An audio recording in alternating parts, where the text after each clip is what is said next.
पाठ 9 स्वतंत्रता की ओर। स्वतंत्रता मतलब आज़ादी, तो आज़ादी की ओर।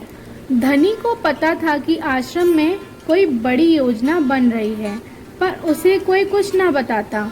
वह सब समझते कि मैं 9 साल का हूँ, इसलिए मैं बुद्धू हूँ, पर मैं बुद्धू नहीं हूँ।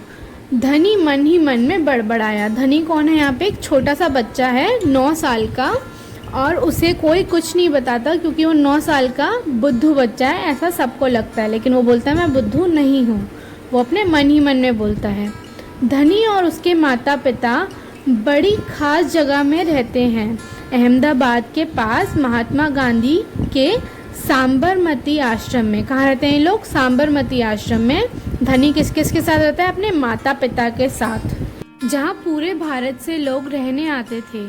गांधी जी की तरह वह सब भी भारत की स्वतंत्रता के लिए लड़ रहे थे। जब वह आश्रम में ठहरते तो चरखों पर खादी का सूट काटते, भजन गाते और गांधी जी की बातें सुनते।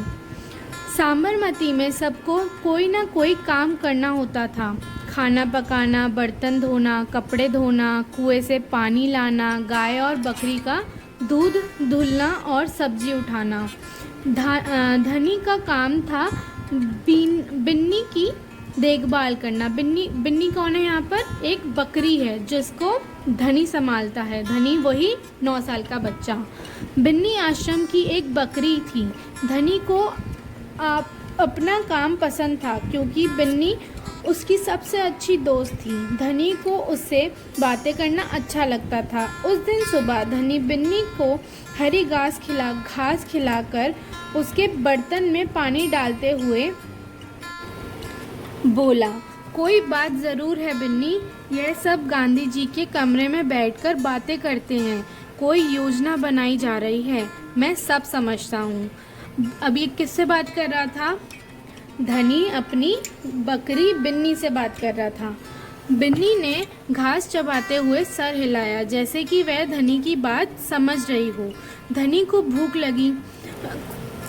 कूदती फांदती बिन्नी को लेकर वह रसोई घर की तरफ चला। उसकी माँ चूल्हा फूंक रही थी और कमरे में धुआं भरा था। अम्मा, क्या गांधी जी कहीं जा रहे हैं? उसने पूछा। किसने पूछा? धनी ने पूछा अपनी माँ से।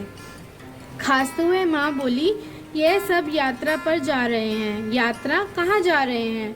धनी ने सवाल किया। समुद्र के पास कहीं। अब सवाल पूछना बंद करो और जाओ यहाँ से धनी।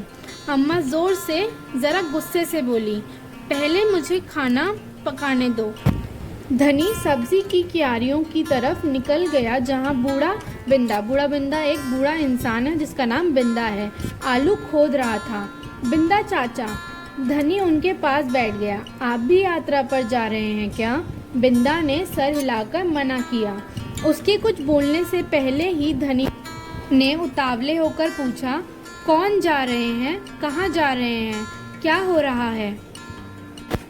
धनी ये सवाल किससे पूछा था? बिंदा से।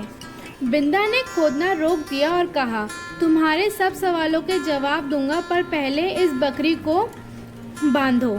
मेरा सारा पालक चबा रही है। बकरी का नाम क्या था? बिन्नी। वो उसके सारे पालक को चबा रही थी। धनी बिन्नी को खींच कर ले गया और पास के नींबू के पेड़ से बांध दिया। फिर बिंदा ने उसे यात्रा के बारे में बताया। गांधी जी और उनके कुछ साथी गुजरात में पैदल चलते हुए डांडी नाम की जगह पर समुद्र के पास पहुंचेंगे।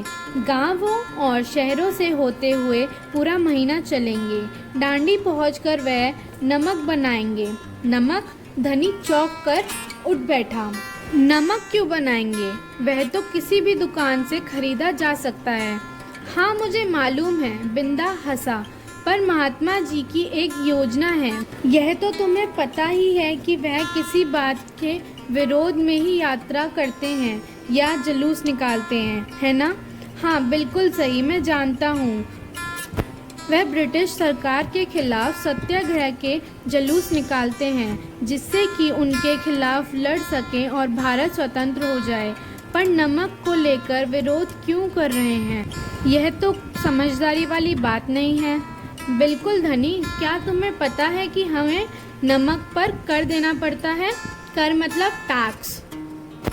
अच्छा, धनी हैरान रह गया। नमक की ज़रूरत सभी को है, इसका मतलब है कि हर भारतवासी गरीब से गरीब भी यह कर देता है। बिंदा चाचा ने आगे समझाया, लेकिन यह तो सरासर अन्याय है। धनी की आंखों में गुस्सा था। हाँ, यह अन्याय है। इतना ही नहीं, भारतीय लोगों को नमक बनाने की मनाही है। मतलब भारतीय लोगों को नमक बनाने का भी वो नहीं था, उन्हें अलाउ नहीं कर रखा था। महात्मा जी ने ब्रिटिश सरकार को कर हटाने को कहा, पर उन्होंने यह बात ठुकरा दी। इसलिए उन्होंने निश्चय किया है कि वह डांडी चलकर जाएंगे और समुद्र के पानी से नमक बनाएंगे। 1 महीने तक पैदल चलेंगे। धनी सोचकर परेशान हो रहा था। गांधी जी तो थक जाएंगे। वह डांडी बस या ट्रेन से क्यों नहीं जा सकते? क्योंकि यदि वह इस लंबी यात्रा पर डांडी तक पैदल जाएंगे तो वह खबर फैलेगी, अखबारों में फ़ोटो छपेगी, रेडियो पर रिपोर्ट जाएगी और पूरी दुनिया के लोग यह जान जाएंगे कि हम अपनी स्वतंत्रता के लिए लड़ रहे हैं और ब्रिटिश सरकार के लिए यह बड़ी शर्म की बात होगी। गांधी जी बड़े ही अक्लमंद हैं, है ना? धनी की आंखें चमकी। बिंदा ने हंस के कहा, हाँ, यह तो है ही।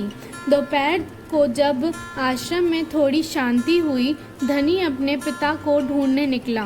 वह एक पेड़ के नीचे बैठकर चरखा काट रहे थे। पिताजी, क्या आप और अम्मी डांडी यात्रा पर जा रहे हैं? धनी ने सीधे काम की बात पूछी। मैं जा रहा हूँ, तुम और अम्मा यहीं रहोगे। मैं भी आपके साथ चल रहा हूँ। बेकार की बातें मत करो धनी, तुम इतना लंबा नहीं चल पाओगे। आश्रम के नौजवान ही जा रहे हैं। धनी ने हट पकड़ ली। हट मतलब जिद करने लग गया। मैं 9 साल का हूँ और आपसे तेज दौड़ सकता हूँ। धनी के पिता ने चरखा रोककर बड़े धीरज से समझाया, सिर्फ वह लोग जाएंगे जिन्हें महात्मा जी ने खुद चुना है। ठीक है, मैं उन्हीं से बात करूंगा, वह ज़रूर हाँ कहेंगे। धनी खड़े होकर बोला और वहाँ से चल दिया। गांधी जी बड़े व्यस्त रहते थे, मतलब बिजी रहते थे। उन्हें अकेला पकड़ पाना आसान नहीं था, पर धनी को यह समय पता मालूम था।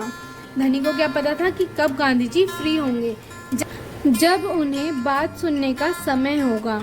रोज सुबह वह आश्रम में पैदल घूमते थे। अगले दिन जैसे ही सूरज निकला, धनी बिस्तर छोड़कर गांधी जी को ढूंढने निकला।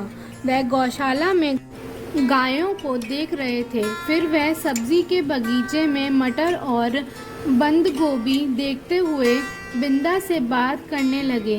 धनी और बिन्नी लगातार उनके पीछे पीछे चल रहे थे। धनी बच्चा और बिन्नी बकरी। अंत में गांधी जी अपनी झोपड़ी की ओर चले। बरामदे में चरखे के पास बैठकर उन्होंने धनी को पुकारा, यहाँ आओ बेटा। धनी दौड़कर उनके पास पहुंचा। बिन्नी भी साथ में कूदती हुई आई। तुम्हारा क्या नाम है बेटा? धनी, बापू। और यह तुम्हारी बकरी है? जी हाँ, यह मेरी दोस्त बिन्नी है, जिसका दूध आप रोज सुबह पीते हैं। धनी गर्व से मुस्कुराया। मैं इसकी देखभाल करता हूँ। बहुत अच्छा, गांधी जी ने हाथ हिलाकर कहा। अब यह बताओ धनी कि तुम और बिन्नी सुबह से मेरे पीछे क्यों घूम रहे हो? मैं आपसे कुछ पूछना चाहता था। धनी थोड़ा घबराया। क्या मैं आपके साथ डांडी चल सकता हूँ? हिम्मत करके उसने कह डाला। गांधी जी मुस्कुराए। तुम अभी छोटे हो बेटा, डांडी तो बहुत दूर है।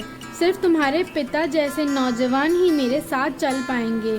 पर आप तो नौजवान नहीं हैं। धनी बोला। आप नहीं थक जाएंगे? मैं बहुत अच्छे से चलता हूँ, गांधी जी ने कहा। मैं भी बहुत अच्छे से चलता हूँ। धनी भी अड़ गया। हाँ, ठीक बात है, कुछ सोचकर गांधी जी बोले। मगर एक समस्या है। अगर तुम मेरे साथ जाओगे तो बिन्नी को कौन देखेगा? इतना चलने के बाद तो मैं कमज़ोर हो जाऊंगा, इसलिए जब मैं वापस आऊंगा तो मुझे खूब सारा दूध पीना पड़ेगा, जिससे कि मेरी ताकत लौट आए। यह बात तो ठीक है। बिन्नी तभी खाती है जब मैं उसे खिलाता हूँ। धनी ने प्यार से बिन्नी का सर सहलाया, और सिर्फ मैं जानता हूँ कि इसे क्या पसंद है। बिल्कुल सही। तो क्या तुम आश्रम में रहकर मेरे लिए बिन्नी का देखभाल करोगे? गांधी जी ने प्यार से बोला। जी हाँ, करूँगा, धनी बोला। बिन्नी और मैं आपका इंतज़ार करेंगे। तो यहाँ हमारा ये पाठ ख़त्म होता है।